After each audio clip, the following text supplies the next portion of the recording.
This is one of the tea gardens that's situated in the highest altitude. The altitude of our garden is around 5,800. And like you said, that it's the inherent quality of the tea with the weather that brings the flavor and character to Darjeeling tea, which is very unique. So it's also known as the champion of tea. Darjeeling tea is known as the champion of tea. You know, in a tea garden, though there are 75% of the workforce is female, but they never saw a female management cadre. So initially, especially the men folk, they tried me. So if you know your job, it becomes easy. Darjeeling is known for its quality. So quality, it has to start from the plucking only, which is the first process. So what we do is we insist on plucking a leaf. This is a bud and two leaf. This is Bud what and and two two leaf. leaf. This is what we have to pluck. The rain flush, we usually make green tea, and after the rain flush, when the weather clears up, it becomes bright. We start manufacturing autumnal teas. That's also black tea with a lot of aroma. So during the winter months, that's from December, the tea bushes goes into a dormant stage where there will be no growth. Okay. So after this resting period, when we pluck for the first time, that's known as the first flush. And flush, it initially happens from your March to your mid-May is the first flush teas. And your second flush, it starts from mid-May to your first week of July. It depends upon the palate of the consumer actually.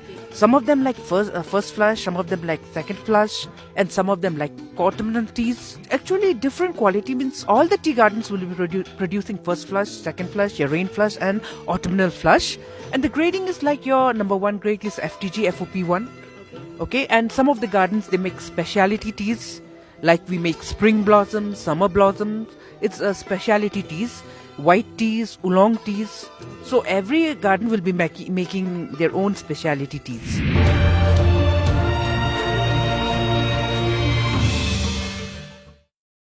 So we are in Darjeeling in one of the highest tea garden in Darjeeling. It's Samabyong Tea Estate, and Darjeeling tea is known for its aroma and taste, and the reason for it is climate of Darjeeling. And I have with me a very special guest.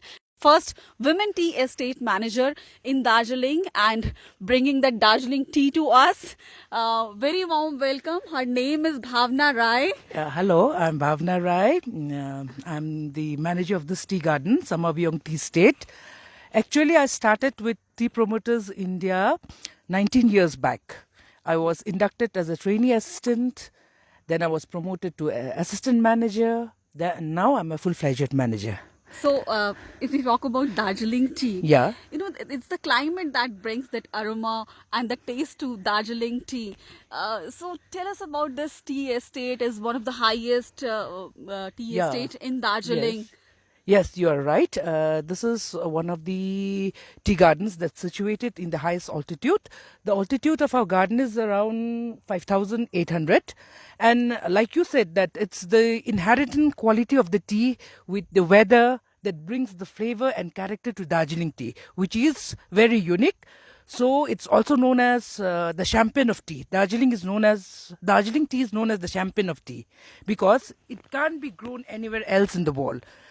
That's why it has got a GI tag also, Darjeeling tea. Okay. So, tell us, when did you first come here, and what was your experience like when you came here as a state manager? Okay, initially, I'm very indebted and grateful to Tea Promoters India because they are such a company which believed in a woman.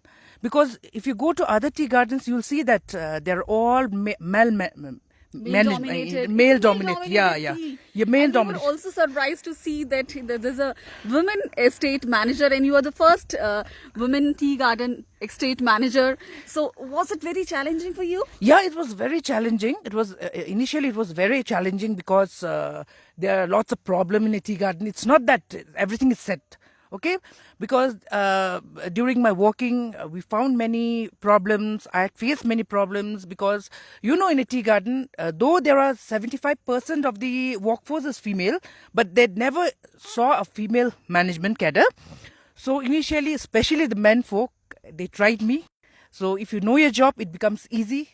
So, Bhavna, tell us, there's a way to pluck tea that gives that, that refined tea, that is a first grade tea, you call it. Yeah. So, how do you pluck that tea and what are those leaves which are being plucked? Okay, okay. I want to show you what we pluck, okay? Because Darjeeling is known for its quality. So quality, it has to start from the plucking only, which is the first process. So what we do is we insist on plucking a leaf. This is a bud and two leaf. This is Bud what and and two two leaf. leaf. This is what we have to pluck. Okay, Okay. all right. So, this is the first grade tea? Yeah, this is the first grade, means the finer you're plucking, the better your quality will be. Okay. Okay.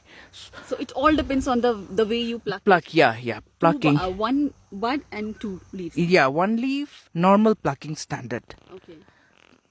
And there are several ways to check this. Like there will be several groups plucking, na? Group number 1, group number 2, group number 3. Then we have a system where we can see which group is plucking the finest, which group is plucking the coarser leaf, and in similar way we can handle. Okay. So, if you could tell us, this is, we are in the tea garden which is spread over across 130 acres? 32 hectares. Hectares. Hectares. Okay. So, Darjeeling tea gardens also attract tourists from all over the world. Yeah. So, tell us about its climate, the beauty of this place. Okay, climate you are seeing right now. Yeah, it's Yeah, drizzling, you are enjoying the misty weather, light drizzle. So almost the whole year round, it's especially in this garden. It's your six months is your rainy month only. So with heavy rainy periods are your July, August, September. We receive around 375 to 420 centimeters of rainfall in a year. Okay.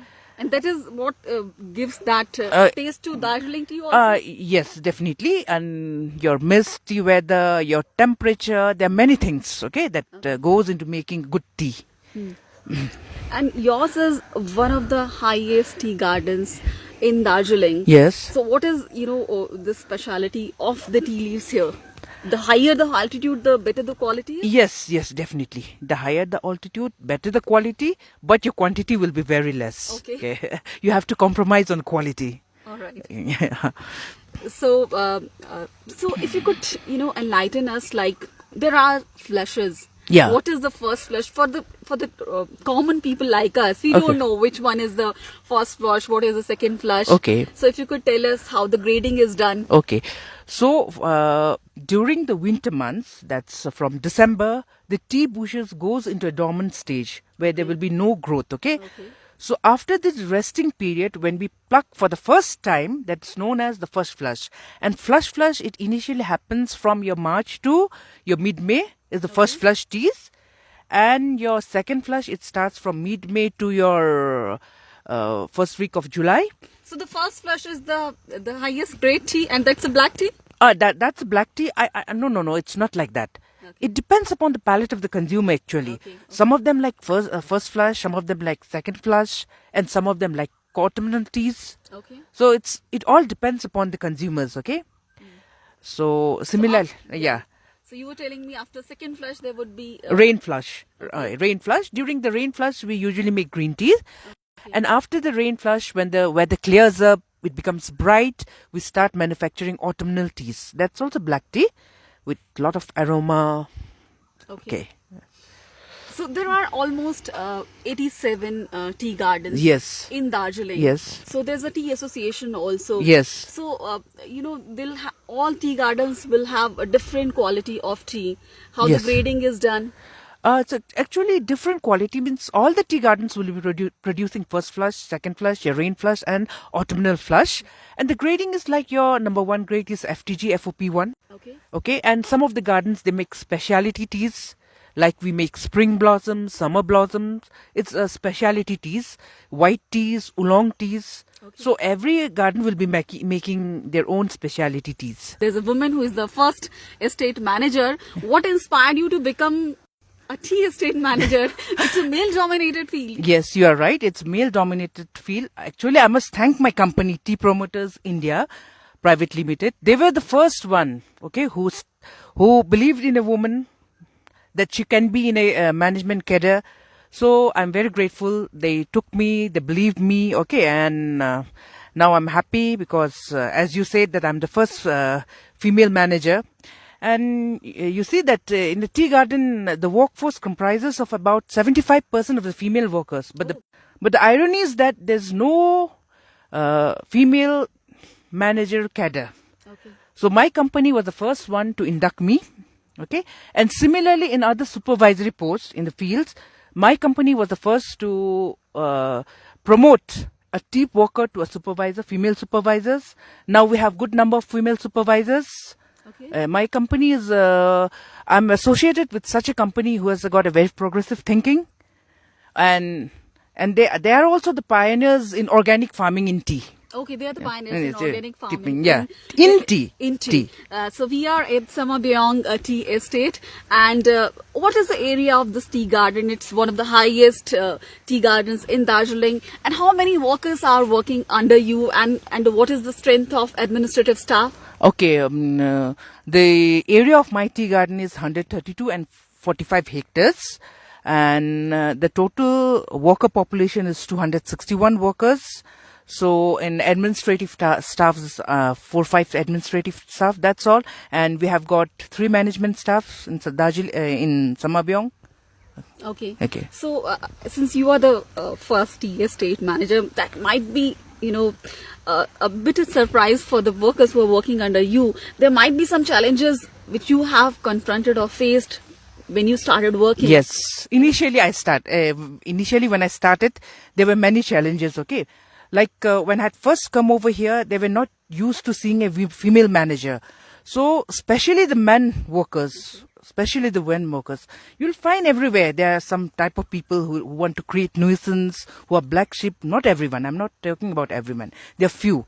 They wanted to test me, okay. Test me in terms of work, whether I know my work or not. So you should be ready to give a real fight with them. Fight means not box and all, but in terms of your work. So if you know your work, it becomes very easy. If you don't know your work, it becomes really difficult. So when did you start, your journey as a tea planter, and now your journey, you spent a long time here in this tea garden, in this tea estate. So how was the journey like? Yeah, the journey has been, there have been many ups and downs, okay, professionally also, okay, and I've seen bad years and also the good years. So these are the things. And recently, the 105 days strike, I hope you know about the Darjeeling last year. Yes. That was one of the setbacks where whole of the Darjeeling tea state suffered a loss. So similarly, we have seen the good times and the bad times also. Okay. Yeah. So if we talk about, the Darjeeling tea is famous world over. Yeah. And there are exports also in a good quantity. Yes. The tea goes to foreign countries. Yes. Which are the major importers from India who are buying Darjeeling tea? Which are the countries who are buying Darjeeling tea? Regarding our company, I'll tell that Germany, some teas goes to Japan, some even to US also. So what is the percentage that you sell to India and to abroad? So India, it's almost nil, but okay. I would request I request our people that to drink and to appreciate Darjeeling tea, because we are not very used to Darjeeling tea. It's light flavor, light liquor. But I think we must popularize Darjeeling tea in India also. And I'm sure that if people get to know more about Darjeeling tea, they would drink Darjeeling tea. Okay. And there are tea estate tea associations also. So to run a tea garden, you need to get it certified from somewhere. What's the process like, and which are the tea gardens which are certified? No, certified number 87 are certified, and there is particular the certification. There are different certification bodies. Like okay. You have to be with your association. For like the Darjeeling Tea Association, it's DTA, our association. Okay, that's an association. And certification body for our organic certification, we have your Control Union India, okay, with its headquarters in Bangalore. The inspectors do come, and the inspectors, they stay with us for a couple of days. Then only we are certified that we are organic. Similarly, there are many government norms which we have to follow. No? Okay. So there are many norms which There have are to many be- norms, to yeah, follow, yeah, which we and have- there is a certification process Body- also. yeah, yes. So it takes a lot of labor to bring Darjeeling Yes. tea to your cup. Yes, definitely. It's a lot of hard work. Not a lot of hard work, both officially and also both physically for the workers. You see, in such a climate with heavy rainfalls, also they have to pluck because that's the plucking season. Yes. Yes. So this is the rainy season, and yes. this is also this is monsoon flush. Yeah. It is called. Yeah. So thank you so much, Bhavna Rai, in Darjeeling, one of the 87 tea estates in Darjeeling. You're the first women tea estate manager. Thank you so much for talking to us and enlightening us about Darjeeling tea, about its aroma, about its taste, and how it comes to our table, to our cups. Thank you so much for talking to us. Thank you. My pleasure. Thank you so much.